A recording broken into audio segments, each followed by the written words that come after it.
Setiap pasangan yang sudah menjalin hubungan asmara yang cukup lama pasti ingin meresmikannya dalam sebuah ikatan pernikahan.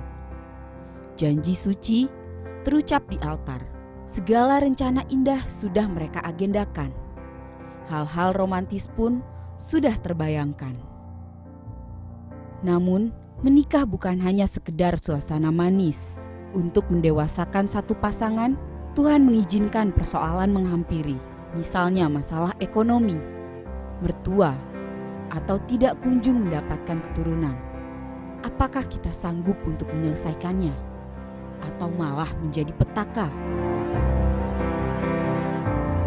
Beberapa pasangan suami istri, baik dengan usia pernikahan yang baru seumur jagung atau sudah puluhan tahun, banyak memilih jalan untuk bercerai. Seolah-olah bercerai adalah salah satunya jalan keluar yang bisa dilakukan. Mereka lupa ketika perceraian terjadi, ada pihak yang tersakiti, yaitu anak. Lalu bagaimana seharusnya? Sebagai keluarga, kita menghadapi persoalan yang ada. Apakah perceraian merupakan suatu keputusan atau justru malah sebuah kebodohan?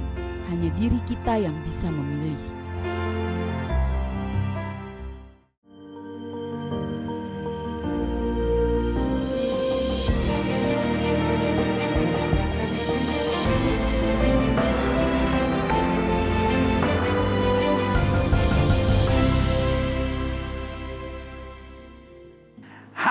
Haleluya, haleluya, haleluya. Salam jumpa pemirsa yang diberkati Tuhan. Satu sukacita tersendiri kembali bagi saya Gilbert Lumoindong untuk ada di antara pemirsa sekalian dalam program kita Cermin Hati. Sebuah program refleksi rohani yang mengajar kita untuk bercermin ke dalam hati kita. Untuk melihat kekurangan-kekurangannya, untuk melihat hal-hal yang perlu diperbaiki, hal-hal yang perlu dibangkitkan, hal-hal yang perlu dibuang di hati kita. Sehingga di hati kita selalu bersih, hati kita selalu indah, hati kita selalu penuh dengan damai sejahtera. Haleluya. Hari ini kita ada program yang sangat spesial sekali. 30 menit saya akan bersama dengan saudara. Karena itu jangan pindahkan channel saudara. Saudara nggak butuh remote saudara. Dan program ini stripping berlangsung setiap hari Senin sampai Jumat. Sehingga pastikan setiap saudara mendapat pelajaran-pelajaran yang indah, masukan-masukan rohani yang baik. Sehingga hidup kita senantiasa diubahkan. Sehingga setiap kita dapat berkata, aku hidup. Tapi bukan lagi aku yang hidup, tapi Kristus yang hidup dalam aku. Haleluya. Nah, hari ini kita akan belajar tentang sesuatu yang penting khususnya untuk setiap rumah tangga dan buat orang-orang muda yang sedang mempersiapkan diri untuk masuk dalam pernikahan. Ini juga penting karena kita mau bicara tentang perceraian itu sebetulnya adalah pilihan ataukah sebuah kebodohan, ya kan? Mungkin sudah berkata, ih pendeta ini, perceraian itu siapa sih yang pengen pendeta? Itu bukan pilihan, itu desakan pendeta. Memang udah gak ada jalan lain. Saudaraku yang kasih dalam Tuhan, apa yang Alkitab katakan tentang itu? Mari kita belajar bersama. Saya percaya bahwa Alkitab selalu punya jawaban yang baik. Apa yang kita rasa tidak selamanya itu yang terbaik. Apa yang kita rasa tidak selamanya itu yang paling benar. Tapi apa yang firman Tuhan katakan, Alkitab bilang langit dan bumi boleh lenyap, tapi firman Allah tinggal tetap. Haleluya. Nah, hari ini itulah tema kita yang cukup nyentil-nyentil sedikit, ya kan? Perceraian itu sebuah pilihan atau sebuah kebodohan, ya kan? Sebagian kita bukan dua-duanya pendeta. Itu adalah desakan. Nggak ada jalan lain. Siapa sih pendeta yang mau memilih untuk bercerai? Nggak ada pendeta. Tapi memang udah nggak ada jalan lain pendeta. Situasinya memang udah nggak ada jalan keluar. Sehingga terpaksa harus bercerai. Saudara gue yang kasih dalam Tuhan, mari kita belajar firman Tuhan. Maleakhi 2 ayat 15-16 dikatakan begini. Maleakhi 2 ayat 15-16. Bukankah Allah yang Esa menjadikan mereka daging dan roh? Itu dulu. Jadi pernikahan adalah persatuan antara daging dan roh. Nah, makanya kita suka dengar ada istilah begini. Bekas suami, bekas istri ada. Tetapi bekas anak, bekas orang tua tidak ada. Wah, saudara tahu nggak? Kalimat itu jahat. Saudara tahu nggak? Kalimat itu tidak sesuai dengan Alkitab. Tahu nggak saudara? Kalimat itu tidak tercantum dalam Alkitab. Nggak ada bekas suami, nggak ada bekas istri. Apa yang dipersatukan Tuhan tidak bisa diceraikan oleh manusia. Dan Alkitab berkata, kalaupun sampai kamu bercerai, dilarang kawin lagi. Kenapa? Karena ikatan perjanjian Tuhan itu kekal. Jadi saudaraku yang kasih dalam Tuhan, di dalam kamus Alkitab tidak ada bekas istri, tidak ada bekas suami. Bahkan Alkitab berkata, kalau kamu bercerai, lalu kamu menikah lagi, kamu berzina. Wow, saudaraku yang kasih dalam Tuhan, pandangan iman Kristen tentang pernikahan itu sangat kuat. Kenapa? Karena Alkitab bilang itu adalah perjanjian apa? Daging dan roh, iya kan? Tahukah saudara bahwa keluarga itu hanya ikatan darah, iya kan? Tetapi ada pepatah dalam bahasa Inggris yang berkata, blood is thicker than water. Bahwa darah itu lebih tebal daripada air. Tapi pernikahan bukan persatuan air. Tetapi pernikahan adalah persatuan daging dan roh. Berarti dagingnya menjadi satu, tapi rohnya juga menjadi satu. Dan apakah ini kena kesatuan itu? Keturunan ilahi. Jadi bukan hanya mereka bersatu, tapi mereka melahirkan keturunan ilahi. Luar biasa. Jadi makanya Alkitab bilang, jagalah dirimu dan janganlah orang, nah perhatikan baik. Nih ya, tidak setia terhadap apa? Istri dari masa mudanya. Ini kata kuncinya di sini dari nih. Nah, kalau nggak ada kata dari, bahaya bacanya. Janganlah orang tidak setia terhadap istri mudanya. Ini repot ya kan. Jadi kata dari sama kata masa ini harus kita perhatikan. Kalau enggak salah baca. Ada banyak bapak-bapak salah baca Pak ya. Oh iya, Alkitab kan bilang kita tidak boleh tidak setia terhadap istri muda. Nggak bisa Pak. Alkitab jelas bilang istri dari masa mudanya. Artinya apa? Setia satu orang suami hanya boleh punya satu orang istri. Jelas sampai di sini? Dan tidak boleh ada perceraian. Waduh, mungkin sudah berkata sadis banget. Oke. Lihat selanjutnya ayat 16. Sebab kata Alkitab, jelas tegas. Alkitab tidak bilang kalau boleh jangan cerai dong. Enggak. Sebab aku apa? Membenci perceraian. Firman Tuhan Allah Israel, bahkan juga orang yang menutupi pakaiannya dengan kekerasan. Firman Tuhan semesta alam, maka jagalah dirimu dan janganlah berkhianat. Jadi ada 3. Allah membenci perceraian, Allah membenci kekerasan, dan Allah membenci apa? Pengkhianatan. Jadi yang pertama Allah membenci apa? Perceraian. Yang kedua Allah membenci apa? Kekerasan. Yang ketiga Allah membenci apa? Pengkhianatan. Nah selanjutnya saya pelajari. Statement Alkitab sangat jelas. Allah benci perceraian. Nah beberapa hal yang harus kita mengerti tentang masalah rumah tangga. Bahwa masalah rumah tangga tidak ada yang berat. Dan hanya itu saja. Saudara dibohongi oleh konsep dunia yang bilang, wah masalah rumah tangga berat, wah masalah rumah tangga sukar, wah masalah rumah tangga rumit, susah. Rumah tangga itu sama seperti kita melihat gunung, dari jauh kelihatannya indah, pas kita masuki penuh onak dan duri. Wah saudara-saudara, ada banyak konsep-konsep yang bodoh. Ada banyak orang bilang masa pacaran lebih indah daripada masa pernikahan. Keliru, karena masa pernikahan harusnya 1000 kali lebih bahagia daripada masa pacaran itu sendiri. Karena masa pernikahan ada berkat Tuhan di dalamnya. Nah, saudaraku yang kasih dalam Tuhan, pertanyaannya, mengapa banyak masalah rumah tangga menjadi berat? Saya catat di sini beberapa hal. Yang satu, karena keegoisan dan selalu merasa ingin benar. Iya kan? Sebetulnya persoalannya nggak rumit, tapi karena saya egois, saya mau merasa benar. Wah, akhirnya saling menyerang. Padahal persoalannya kecil. Hanya soal mau tidur jam berapa atau mau makan apa. Bisa ribut, bisa saling menyakitkan. Saudaraku yang kasih dalam Tuhan. Ada banyak hal yang akan saya kupas hari ini.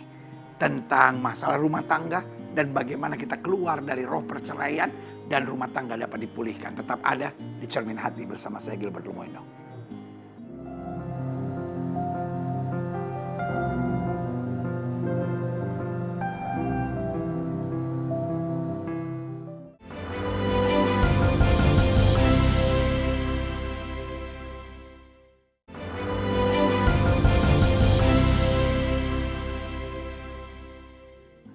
Masih di Cermin Hati, masih di stasiun televisi yang kita banggakan bersama, Raja Wali TV. Dan saudaraku yang kasih dalam Tuhan, masih kita membahas tentang perceraian itu adalah pilihan atau kebodohan. Nah saudaraku yang kasih dalam Tuhan, di layar televisi Bapak Ibu Saudara sekalian, ada nomor-nomor telepon, hubungi. Ada hamba-hamba Tuhan yang siap berdoa buat saudara dan menjadi sahabat doa yang mengarahkan saudara pada rencana Tuhan yang indah. Nah tadi kita sudah bahas pada segmen sebelumnya, bagaimana masalah rumah tangga itu nggak ada yang berat. Masalah rumah tangga itu saja dan begitu-begitu saja. Nah saudaraku yang kasih dalam Tuhan, tetapi menjadi berat. Kenapa? Karena keegoisan dan selalu merasa diri benar. Salah, nggak pernah mau minta maaf, selalu merasa diri benar, urusan kecil aja ngotot. Sehingga sebetulnya persoalannya sih nggak serius. Persoalannya nggak berat-berat amat. Tapi karena merasa diri benar, langsung menyakiti, langsung menyerang. Nah, itu yang menjadi persoalan serius. Karena itu sebagai hamba Allah, saya hanya mau ingatkan buat saudara. Ini yang harus kita buang dalam hidup kita. Yang kedua, seringkali menjadi berat. Kenapa? Karena problem komunikasi. Ya udahlah pendeta. Kita kalau ngomong jadi ribut pendeta, ya udah diemin aja lah. Apa yang mau terjadilah, biarin aja dia mau apa. Ini. Ketika kita udah punya sikap-sikap seperti itu, di sini letak persoalan rumah tangga menjadi rumit. Karena itu sebetulnya, kalau kita mengerti dan menata rumah tangga dengan baik, tidak harusnya ada perceraian. Karena itu saudaraku yang kasih dalam Tuhan, waktu ada masalah harus kita selesaikan. Harus kita bereskan. Jangan kita gantungkan masalah, ya kan? Yang ketiga, seringkali menjadi berat. Kenapa? Karena akumulasi problem. Tahu nggak saudara? Tidak ada masalah rumah tangga yang sebetulnya bisa membuat rumah tangga itu bercerai.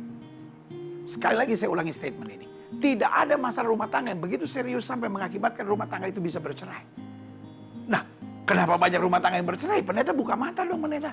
Pendeta harus ngerti juga dong kondisinya gitu. Jadi pendeta jangan cuma hanya baca Alkitab. Loh, saya harus jelaskan sekali lagi. Tidak ada masalah rumah tangga yang begitu berat yang mampu menjadi alasan untuk bercerai. Lalu saudara tanya, oke kalau gitu kenapa orang bercerai? Akumulasi problem. Karena itu boleh nggak sebagai hamba Allah saya ingatkan saudara-saudara. Jangan pernah tumpuk masalah rumah tangga. Selanjutnya, apa yang seringkali menjadi masalah rumah tangga itu berat? Yaitu adanya dusta dan kebohongan. Saudaraku yang kasih dalam Tuhan, sebetulnya masalah rumah tangganya nggak berat-berat amat. Tapi karena disertai dengan dusta, disertai dengan kebohongan, wah menjadi luka. Makanya dalam Yohanes 8 ayat 44 dikatakan, kalau kamu berdusta, iblis yang menjadi bapamu. Kita kadang-kadang merasa, dusta bohong kan hanya dosa kecil pendeta. Tetapi Alkitab jelas bilang, kalau kamu berdusta, iblis yang menjadi bapamu. Kenapa? Di balik dusta selalu ada rancangan kehancuran dari kegelapan untuk merusak segala sesuatunya. Nah, banyak orang merasa, apa yang dia rasa? Satu, kalau sudah nggak cocok. Ya kan? Kenapa perceraian bisa terjadi? Karena orang merasa kita udah nggak cocok. Kita udah nggak cocok pendeta. Udahlah nggak usah diapa-apain, kita udah nggak cocok. Saudaraku yang kasih dalam Tuhan, pertanyaan saya, kalau sudah nggak cocok kenapa nikah? Ya kan?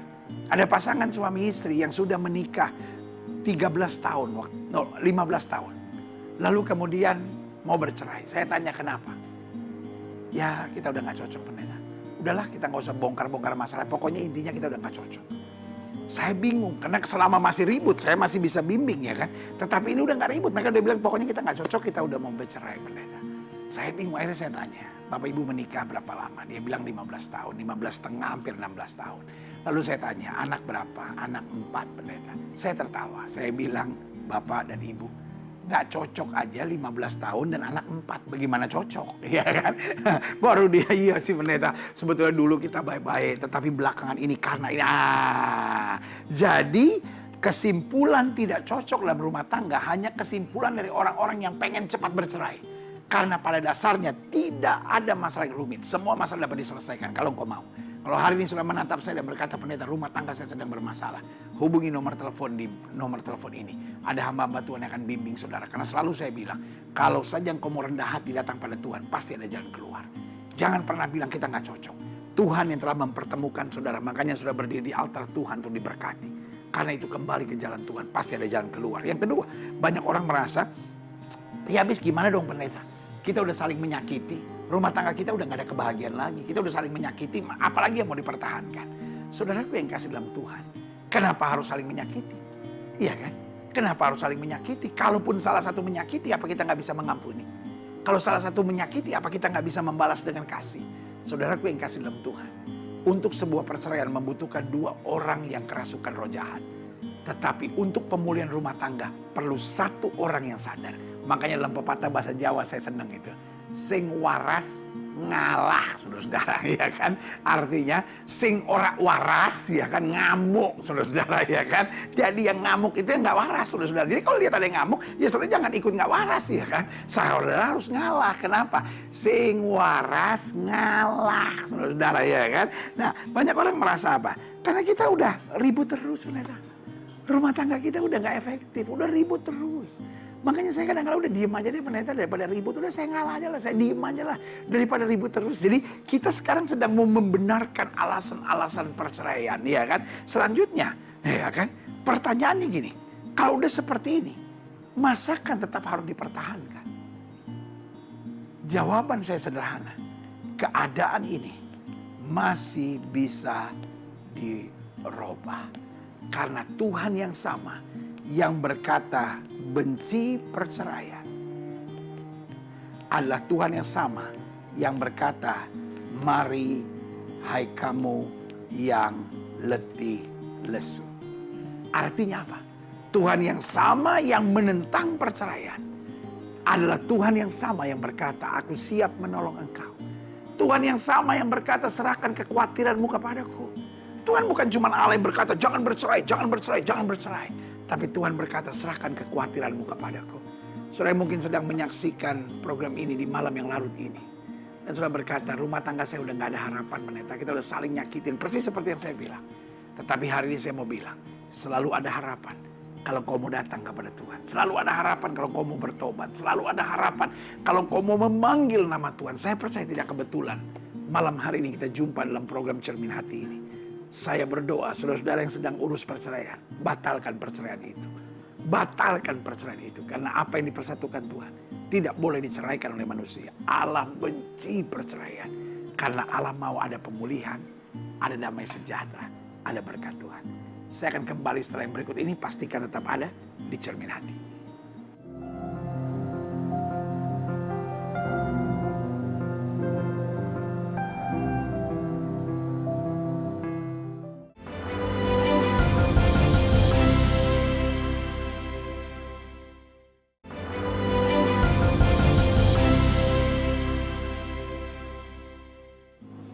Masih di Cermin Hati, masih bersama dengan saya Gilbert Lumoindong. Masih kita membahas tentang perceraian adalah pilihan ataukah kebodohan. Nah, kita udah kupas banyak. Kalau kita udah saling menyakiti, udah saling ribut terus, udah saling melukai, udah nggak ada damai sejahtera, apakah tetap harus dipertahankan?